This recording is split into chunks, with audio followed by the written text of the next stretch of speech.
Our Boston Bruins are struggling a little bit here following a 4-0 loss to the Nashville Predators. And while it's not time to panic, there are legitimate questions to ask about both the process and the personnel.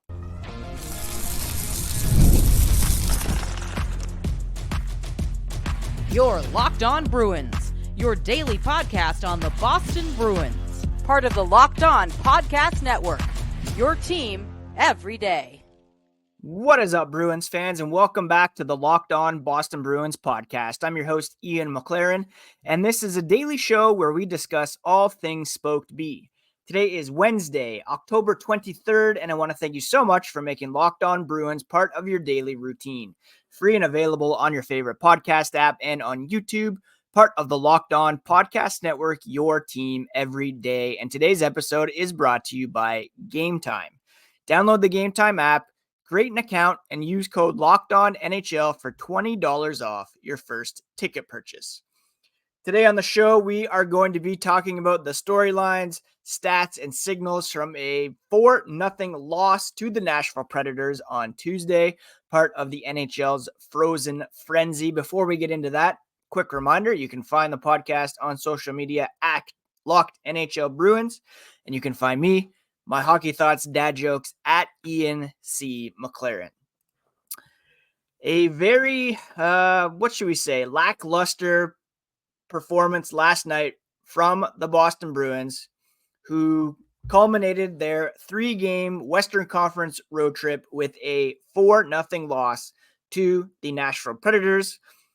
That comes on the heels of a 2-1 overtime loss to Utah, where they have now scored 1 goal over the past 6 periods plus an overtime session where they were beaten. Not only that, but the Bruins have allowed their opponents 10 power play opportunities over the past 2 games, and they now have 40 minor penalties across 7 games. That's almost 6 minor penalties per game. And that is something that just cannot continue. Bruins head coach Coach Montgomery, after the game, said, obviously it's a discipline issue. They're taking far too many, and specifically stick penalties. You want to prevent scoring chances, maybe take good penalties in order to do so. Usually you're going to kill those off, but they're having so many as well in the offensive zone, and they have to certainly sharpen that up. Now, of note, Bruins defenseman Nikita Zadorov was called for hooking during the second period. 7th straight game, Zadorov has committed at least 1 penalty since joining the Bruins, not including the preseason, of course. The Predators didn't score on that man advantage, but he knows that cannot continue to happen. Zadorov, as seen on Nesson's post-game coverage, said some guys were sitting for 10 minutes because they couldn't get in the flow of the game if they're not out there killing penalties. They're not getting their shifts. They're losing their legs. It takes the momentum of the game and gives it to the other team. Boston did go 5 for 6 on the penalty kill, but they gave up a goal just as time had expired on a double minor on Charlie McAvoy for high sticking in the second period. Normally, killing off that 4-minute penalty might give you some momentum, but Tommy Novak scored just after it expired to give the Predators a 2-0 lead. They responded well. They killed it off well, but the fact that they have to kill it off after they had already killed off a bunch of penalties in the first period, it overtaxes the penalty killing unit. Certain guys are playing too much. Other guys are sitting on the bench too long, and it completely disrupts the flow of the game.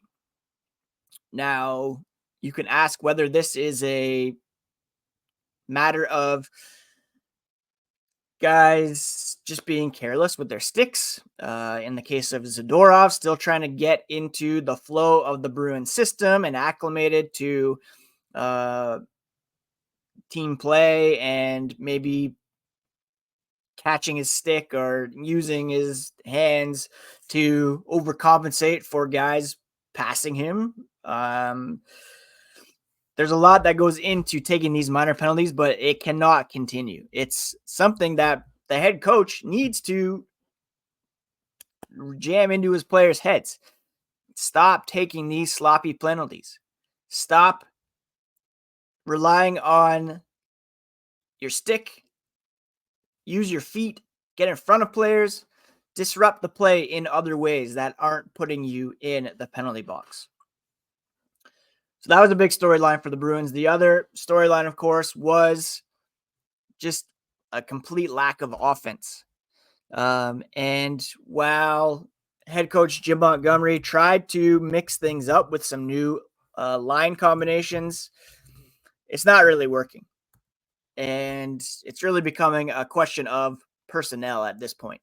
Last night, they started Brad Marchand with Elias Lindholm and David Pastrnak, trying to replicate the perfection line maybe. They had Max Jones up with Charlie Coyle and Trent Frederick. Jones, another guy taking penalties, not very effective out there. They had Pavel Zacha with Matt Poitras and Morgan Geekie. And then, of course, the fourth line of John Beecher, Marcus Stelic, and Cole Koepke. It's not so much the combinations that we're worried about, it's the personnel. And Max Jones has come in and not really contributed much to the Boston Bruins offense.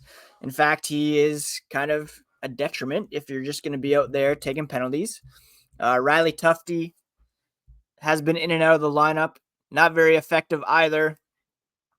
It's coming down to a question of how can you change up the personnel? Yes, there's a process. Yes, it takes time, as Charlie Coyle said after the game, to get all these new faces acclimated to the lineup. And there's a ton of new faces out there right now. Lindholm, Koepke, Kostelic, Jones. These are guys that are Zadorov, even Peak, who came in later on. Lori wasn't a regular last season. These are all guys that you're trying to incorporate into the lineup, and it takes time, more than 7 games, for teams to gel. Even look at last night's opponent, the Nashville Predators. They've gone 1-5 to start the season. They were a team that was seen as a Stanley Cup contender coming into this season after having had a pretty good year last year and also adding the likes of Steven Stamkos, Brady Shea, Jonathan Marchessault. So it takes time. I always think back to when Linus Ullmark came to the Bruins. It took him time to get acclimated to the system, to the teammates, even just, the fact that you are in a new city and hoping that your family's doing all right in a new city, etc. All of that plays a part in it.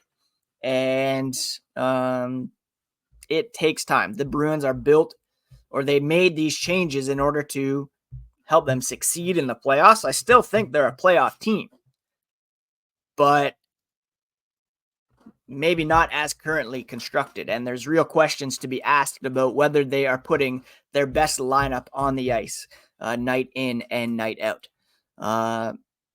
Jim Montgomery said afterwards, some guys haven't had a lot of offensive success.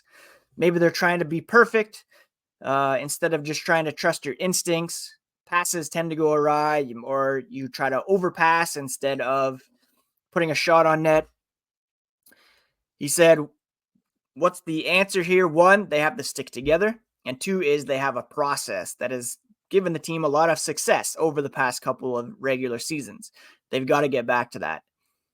It's either sometimes they're not starting on time, sometimes they're not finishing, sometimes they're not playing a full 60, sometimes they're shorthanded too often. He pointed to the first 7 minutes of the second period as Bruins hockey, but there's 53 other minutes where things were not great at all. Coming up, we're going to discuss some stats from this game. We'll also look at the signals and what changes can be instituted in time for a Thursday night game against the Dallas Stars. And we'll touch on all that here as the podcast continues.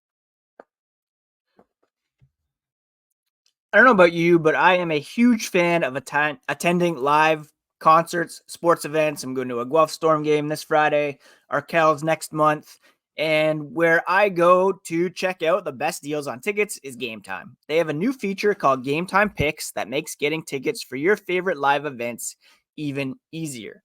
They filter out the fluff to show you only incredible deals on great seats, so you don't have to waste time searching through thousands of tickets. I love the panoramic view from your seat in the app, so you know exactly what to expect when you arrive at the venue.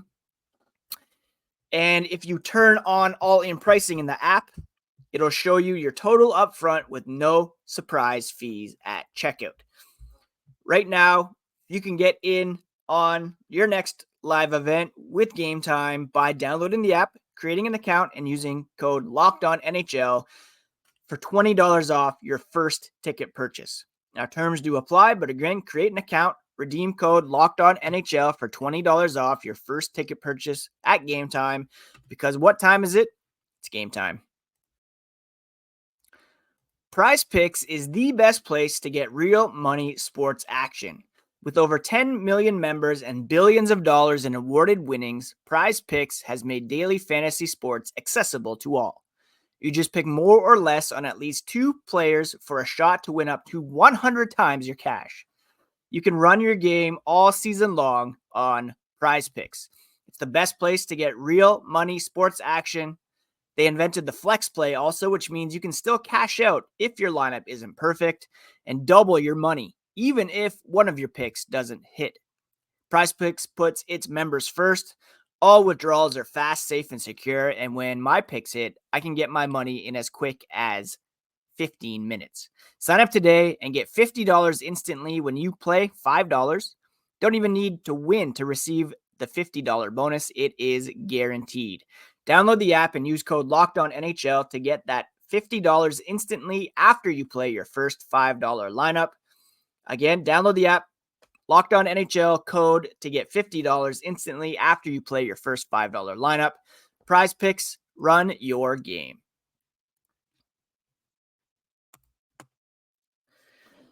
Let's talk about some stats from last night's game. I discussed the penalties that were taken by the Bruins that really took them out of their groove, took them off their game. What about at 5-on-5? There were 43 minutes and 17 seconds of 5-on-5 play last night, and the Predators had the advantage pretty much all night long. Maybe in the third period, the Bruins had a bit of a slight advantage, but the game was pretty much in hand for Nashville by that point. Overall, Nashville had 57.78 of all the total shot attempts in this one.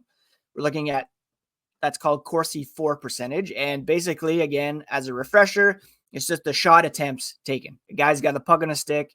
He's firing it towards the net. That's calculated as a shot attempt. The Predators had 52. The Bruins had 38 during 5-on-5 play. And that's usually a signal that the other team is controlling the play, has puck possession, and if you don't have the puck, it's very difficult to score. Shots in this one were 30-24 in favor of the Predators at 5-on-5. They had 24 scoring chances as opposed to 13 for the Bruins. High danger chances, which is kind of in that home plate area near the net, was kind of even actually, only 8-7 in favor of the Predators. And altogether, of course, they scored 2 goals, 5-on-5, and then had the 1 power play goal, as well as another goal that was scored on the empty net. The Bruins had an empty net really early on and late in the game. 13:56, Luke Evangelista scored an empty net goal. So only 2 goals given up 5-on-5, which isn't bad, but they were not able to generate any offense 5-on-5, which is certainly a problem. Jeremy Swayman played outstanding last night despite the score. Yes, he gave up 3 goals, but he kept the team in it and gave them a chance. Faced 41 shots, made 38 saves for a .927 save percentage. So he upped his season save percentage even in this loss. And for all the hand-wringing over paying him $8.25 million, he was that level of goalie last night for the Bruins. UC Saros, the other end, made 33 saves, 7 of which were high-danger chances from the Bruins at 5-on-5, but they didn't make it super hard on him to get that shutout. When it comes to individual stats, the Bruins were led in shots by David Pastrnak, who had 6. He failed to find the back of the net, however. Brad Marchand with 4. He's still searching for his first goal of the season, as is a bunch of other guys for the Bruins. Max Jones, I mentioned, he had 11 minutes, 14 seconds of ice time, but 2 minor penalties and did not record a shot on net. Mark Kostelic had 5 minutes in penalties, which was a banger of a fight against Luke Shen. Really not much of a fight, as Kostelic just tuned him. Don't want to, risk hurting those hands, though, because he's been a valuable scorer for this team. Not a great night for the Lindholm, Marchand, Pastrnak line. They were, again, put together in an attempt to load things up for the Bruins, but they were giving up some goals there and not generating a ton of offense either, with only 45% of the shot attempts while they were on the ice. So what do we make of all this? What do we do with this Bruins team at the moment? Jim Montgomery says he has a process in place and basically that we need to trust the process. But there's a real question about whether you can implement that and succeed with the group that is on the ice. They're taking too many penalties. There's, the fact that he screamed or yelled at the captain in the previous game and laid hands on him. Is there a disconnect between coach and players at this time? There are a lot of new faces, and it's up to, we hear so much about the Bruins' vaunted leadership group and how the room is so tight and how it's all professional all the time. It's up to the captain here to take things over and really get these guys to shape it up. Cut out the penalties here. Yes, he's 36 years old. He's coming off 3 surgeries, has yet to find his groove offensively, but there's other ways that he needs to be contributing, as well as Pasta, as well as Charlie McAvoy, Hampus Lindholm, Charlie Coyle. These are all guys who need to step up and show these new guys what it means to be a Boston Bruin. And it's not taking a penalty every night. It's not going out there and not fighting for pucks, not getting pucks on net, just kind of assuming that your spot in the lineup is secure. It's going out there and, yes, trusting the process, implementing the system, but also doing what you can to make things happen. And there were just too many guys, again, last night that weren't stepping up. The fourth line didn't score, so the rest of the guys needed to step up, and it just did not happen last night against the Predators, a team that was hungrier and more desperate than the Bruins. The only 2 players who were above 50% in terms of shot attempts generated while they were on the ice last night were Charlie McAvoy, 16 for the Bruins, 13 against, and Matt Poitras, who perhaps he deserves a promotion. Maybe some other guys need to be brought into the mix. Maybe it's time to end the Max Jones experiment. Again, I'm talking about patience, about trusting the process, But at the same time, it's clear that there needs to be some sort of shakeup, not just with the lines, but also with the personnel. And we'll discuss some signals to take away from this game here as the podcast continues.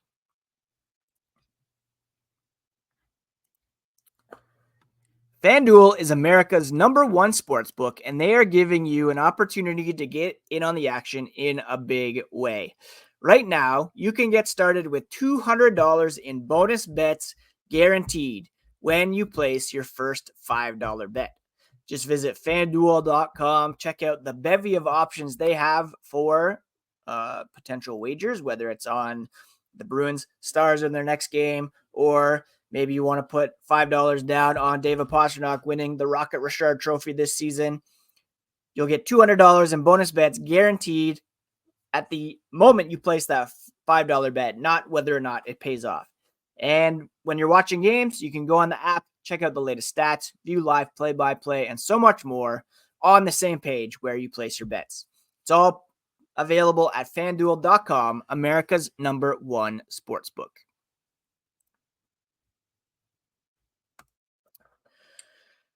Prior to last night's game against the Predators, there was a report on TSN Insider Trading from Chris Johnston, who talked about Tyler Johnson.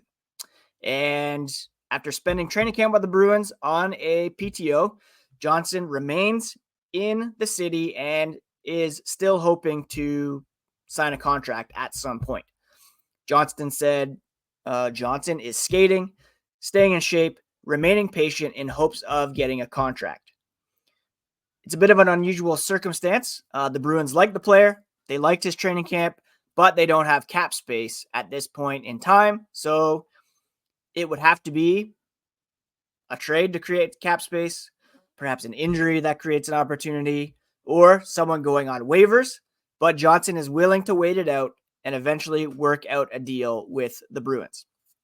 Now, I know people point to his minus 35 last season, but I like to look more at the fact that he had a couple points in the preseason with the Bruins, 17 goals, 31 points in 67 games for a very bad Blackhawks team last year. And of course, he is a 2-time Stanley Cup champion with the Tampa Bay Lightning. Do I think he's the answer to all of Boston's offensive woes?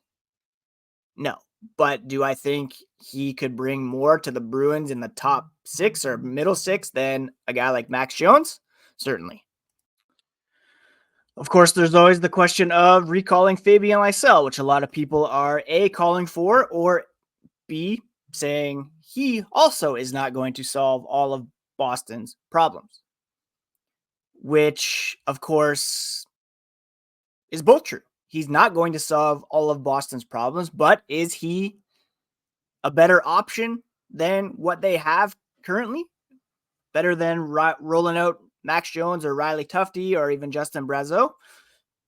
Possibly. You're not getting anything from these guys, so you might as well try it out because clearly things aren't working. Yes, you have to trust the process. It's only been 7 games, and I believe this team can hit another level. But at the same time, the way the roster is composed, the personnel, the construction, again, you can only cook with the ingredients that you're given.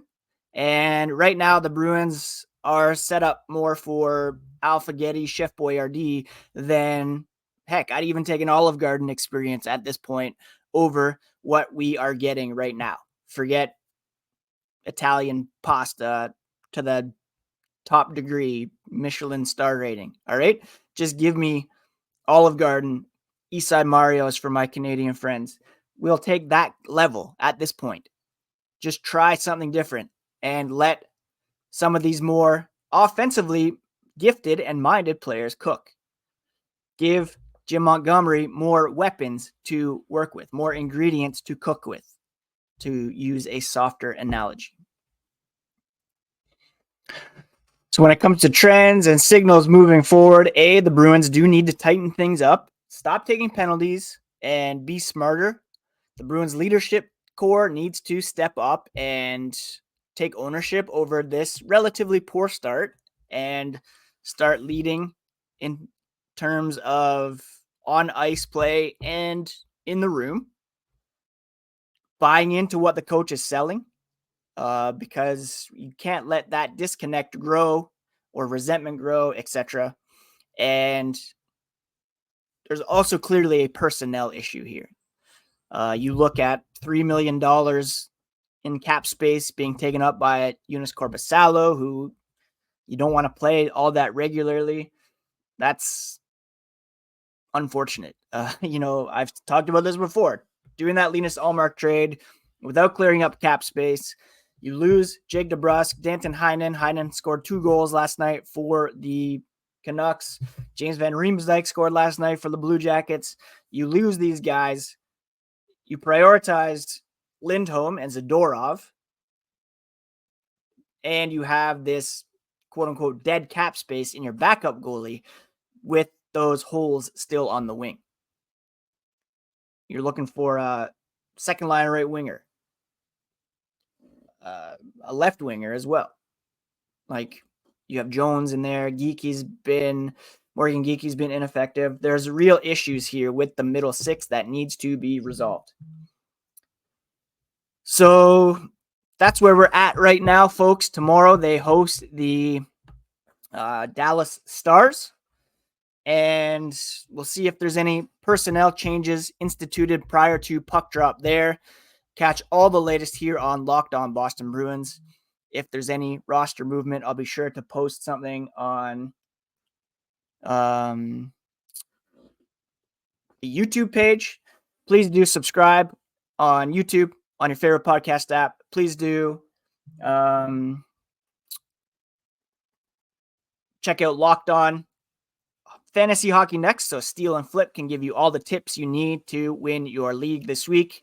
And please do take care of yourselves. Take care of each other. We'll talk to you again next time here on Locked On Boston Bruins, part of the Locked On Podcast Network, your team every day.